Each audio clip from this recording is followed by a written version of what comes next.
Hello everyone, this is Prolay Promokar, and in this video, I will talk through the solutions to the second round set B.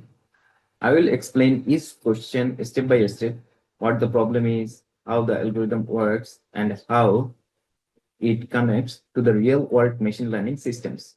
So let's begin with question one. So question one says that outline an algorithm for finding a minimum spanning tree or MST in a distributed system. So first of all, let me say you something about Prim's and Kruskal's algorithm. Basically, Prim's and Kruskal's algorithms are also the algorithm to find uh, minimum spanning tree.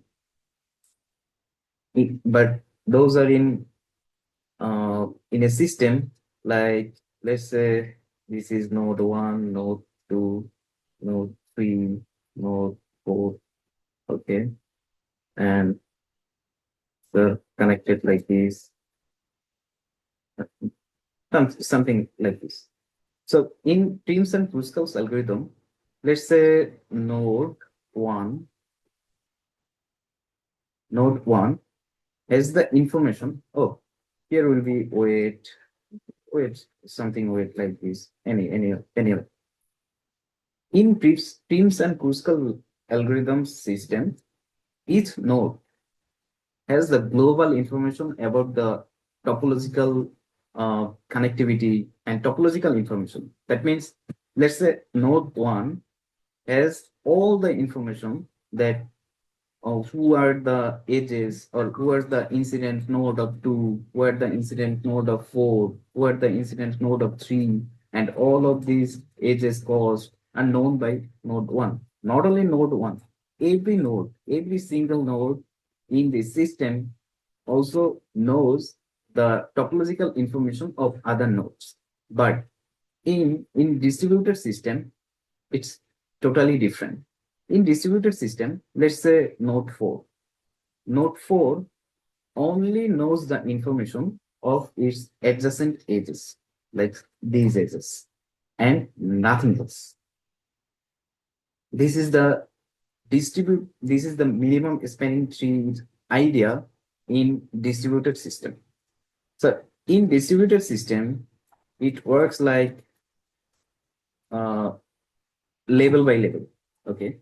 And initially, initially, all of these nodes are considered a single spanning tree, or we can say single forest, because in minimum spanning tree in distributed system, it works like at each level, it creates a collection of spanning tree. Those are called spanning forest, and it will march the tree. It will march the tree one by one until all of these nodes will have in one segment, or you can say one fragment. Okay, now let's see how it works. Oh, sorry. Now let's see how it works. The algorithm we start is called Gallagher Hublet Spira or GISS algorithm. Imagine that each machine starts as its own small cluster or fragment, as I said, and each fragment looks for its minimum outgoing edge. That's the smallest edge that connects to each different fragment. Once found, the fragments communicate and merge across the edge. Okay. Over several phases, this will continue. This will continues, and over several phases, these fragments merge repeatedly. It will works like a loop. Okay, it will these fragments merge repeatedly, eventually forming one large MST across the entire distributed system. As I said, like this. Okay. The algorithm averts by cycles. The algorithm averts cycles by using fragment labels, only merging fragment with compatible labels. It's not like that I need to merge the fragment or merge the tree one after another, so merge it. No, it will check if there is any uh, cycle foundation possible or not. If possible, then the algorithm tries to avoid the cycle by not matching the fragment. And at last, uh, in terms of efficiency, it needs only local communication between nodes. As I said that, let's say the node 4 has only information about 3, 1 or 2. We can say that each node have information only of its adjacent node, not like 2. 4 doesn't know about 2, that who are the adjacent node of 2 and what are their weight, etc. 4 doesn't know. 4 only knows about itself, and each of the node in distributed system in minimum spanning tree communicates via message passing. Like 4 send message to its adjacent node. It's like 1, 2, and 3. The 4 will send message to them, and they will communicate again. They will communicate back by sending message as well. That means in distributed minimum spanning tree, each node communicates to its adjacent node by message passing. So in terms of efficiency, it needs only local communication between nodes. So this message passing is called local communication because it sends message only to the adjacent node, nothing else, which is perfect for distributed environment. The time complexity is roughly order of V log V, where V is the number of vertices, or we can say in general order of N log N. In real world machine learning system, MSTs are very useful. For example, in sensor networks, they help form efficient communication backbones. They are also used in hierarchical clustering, where the MST defines natural groupings of data points. This is basically the algorithms of question 1. Now, let's move on to question 2. This is question 2. And question 2 is basically told us to design a data structure, and the time complexity will be order of log n for range sum queries and updates on large systems of data. Now, let's say this is the algorithm or approach I'm gonna use. Imagine we are tracking millions of user interactions, like likes, clicks, purchases, and we want to quickly compute total over any time window. A segment tree or Fenwick tree is ideal for this. These data structures let us update or query sums in logarithmic time, as our time complexity is order of n mentioned in the questions. Okay, but let's imagine a case. What if the stream is too large or too fast for exact answers? In that case, we can approximate aggregation by attaching a count mean HKs, at each node of the tree. So that gives us approximate but fast summaries with controlled error rates. To scale this up across many servers, we shard the key space. And sharding means we dividing or subgrouping. We shard the key space. Each shard maintains its own local tree, and the results are merged across the shard when needed. So it basically works like divide and conquer, as we see in uh, binary search or merge sort or quick sort. It works like we will divide until possible and then do the task and merge them to get back the actual results of the task. So this works like uh, divide and conquer algorithm.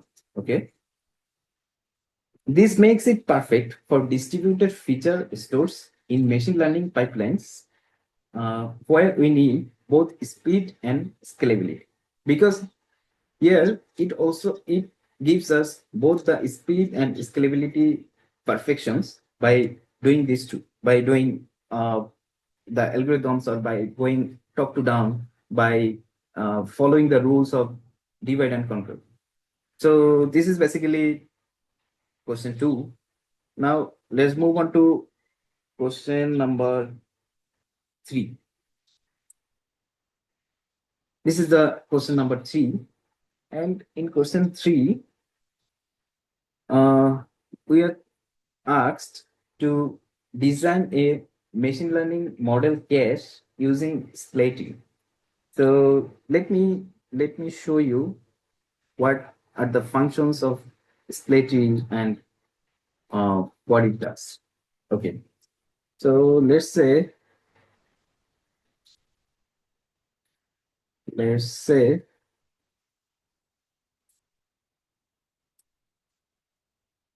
let me draw the tree first. Let's say this is the split tree, and we all know about tree. There will be a root node, and intermediate nodes will be there, and at last those nodes doesn't have any child. These are called the leaf node. Like four is here is the root node, six is the intermediate node, and three, five, sevens are the child node or leaf node. Sorry, leaf node. Okay, now in SPLG, there are two, it basically works with the function rotations, but there are two types of rotation. One is jig rotation. Jig. In jig rotation, it basically rotates clockwise. Like say, we want to jig rotation around 6. So here is the 6 node, and it will be doing like this. We want to jig rotation around 6. So this is the 6 node, and the left child of 6 is 5. So we will rotate like this, as I said, clockwise. And the resulting tree will be 4 as it is, 3 as it is. And now, as we move like this 5, the 6 will be replaced by 5. And no, imagine we are moving like this. So 5 will be there, 6 will be here, and 7 will be at last. That means 5, 6, and 7. So this is the G6 rotation of this original display tree. And now say this is our display tree right now. And another rotation is there, which is called jag. One is G and one is jag, Z-A-G. So jag basically works like the opposites of jig. In jig rotation, we rotate clockwise, but in jag rotation, we will rotate anti-clockwise. Let's say we want jag rotation of 4. That means this is the 4. And in jig rotation, we start by the left child of the specified node. But in jag, we will start from the right child. So here jag 4, specified node is 4. This is 4. And the right child is 5. Now we will move like this direction. And the resulting tree will be 4 will be replaced by 5, and 4 will be the left of 5, and then 3 will be the left of 5. And the rest are 6, 7 will be as it is. So these are the split tree, and two rotations are there, G6 G rotation and Jag rotation, and G rotates clockwise and Jag rotates anti-clockwise. So now let's come to the point here. Okay. Here in machine learning systems, models or embeddings are often used many times. We want the most frequently accessed items to be retrieved quickly, right? So a split tree is a binary search tree, obviously, that automatically moves accessed nodes to the root. This means that items you use often become faster to access over time. The system learns your access pattern. Compared to the LRU cache, which just tracks the most recent uses in a fixed list, split trees are more flexible because they adapt naturally to irregular or skewed pattern. Skewed pattern means like say for example this one, or I can say uh, 5, 6, 7, 8. It is growing in one direction. This is called skew. And here the growing direction is right. So this is called right skew. Right skew. Okay, that's not our concern. Now let's see. So as I said that they adapt naturally to irregular or skewed access patterns. However, there is a trade-off. Something there is a trade-off. Like sometimes a single axis can cause a long chain of rotation and leading to higher latency. That's why for real-time system such as predictions APIs, where every millisecond matters and LRU cache might be safer. The takeaway is simple. Use split trees for adaptive caching, where access patterns are unpredictable, and use LRU when you need consistent response time. So these are the basics of the question 3 and some uh, comparisons, small comparisons between Spelletri and LRU in terms of efficiency or consistent response time. Now time to move question number 4, and this is the last one we're gonna solve. Okay. Question 4 says to manage connected user components in a social graph as new edges are added or deleted. And it says to work with union, and we will work with union find set or union find algorithm. Let me say you something.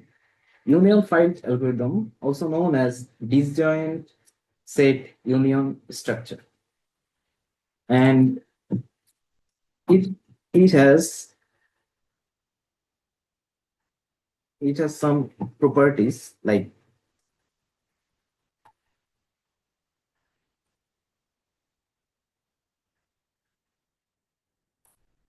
okay, let's say R A B C. This is our tree. Okay.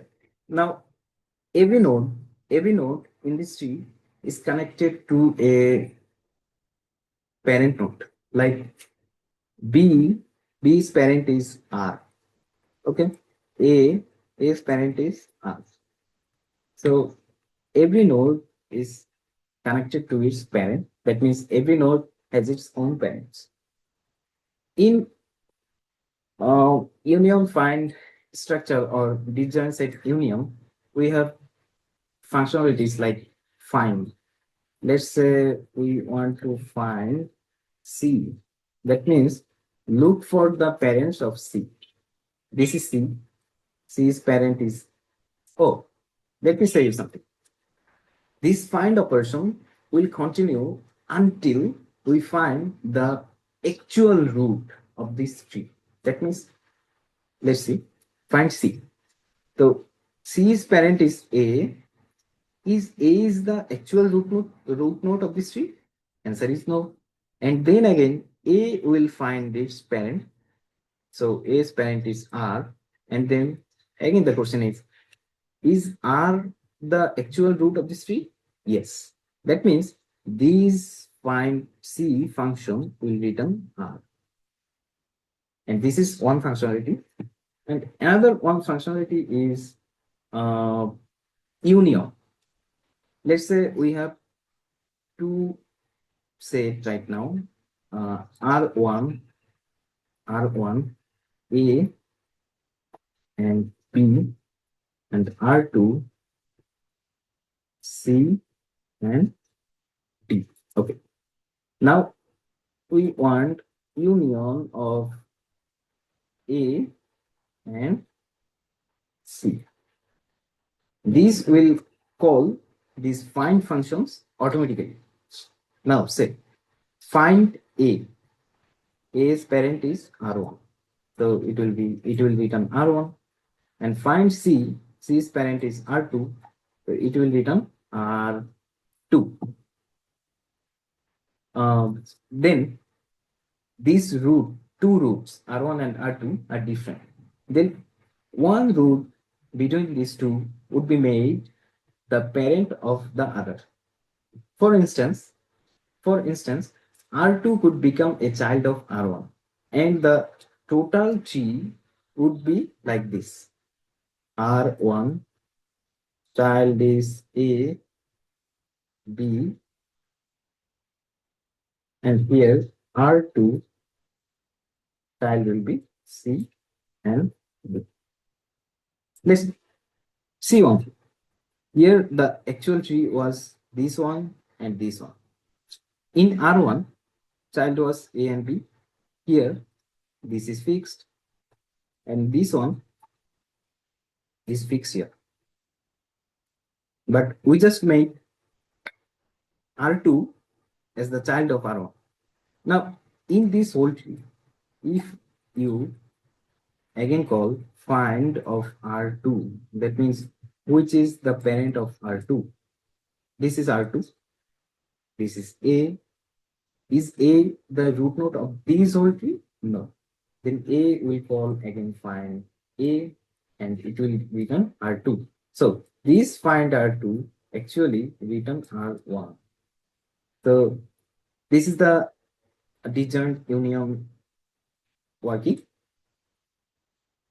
So let's see the solutions. The most efficient way to handle this is with a union find or disjoint set structure. Each user belongs to a set representing their connected components. When a new edge is added,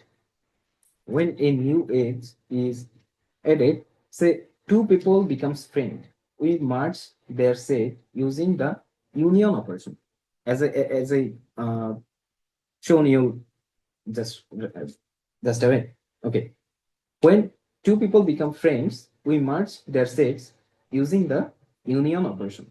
To check if two users are in the same group, we use find operation. Like here, when we union A and C, let's say A is one friend and C is another friend. So we will try to figure out that are both A and C already in the same group? And how can we do this? We will call find of A and it will return R1, and we will call find of C, it will return R2. So A's parent and B's parent are not the same. So we can say that these two are in different set. But in the final diagram, if we call find A, it will return R1. And if we call find C, it will also return R1. That means A and C are now in the same group. So we will use find operation to check out or figure out that are they two in the same group, and if they are not in the same group, we will merge them using union operation. That's the point here actually. So the structure is optimized using two powerful tricks. First one is union by rank. Always attach the smaller tree under the larger row, as I did it here. Okay, and path compression. Path compression means flatten the tree whenever we search for the root. That means here find C will return these are two, and R2 will return A, and A will return R1. So flatten mean make it one dimension or make it a straight line.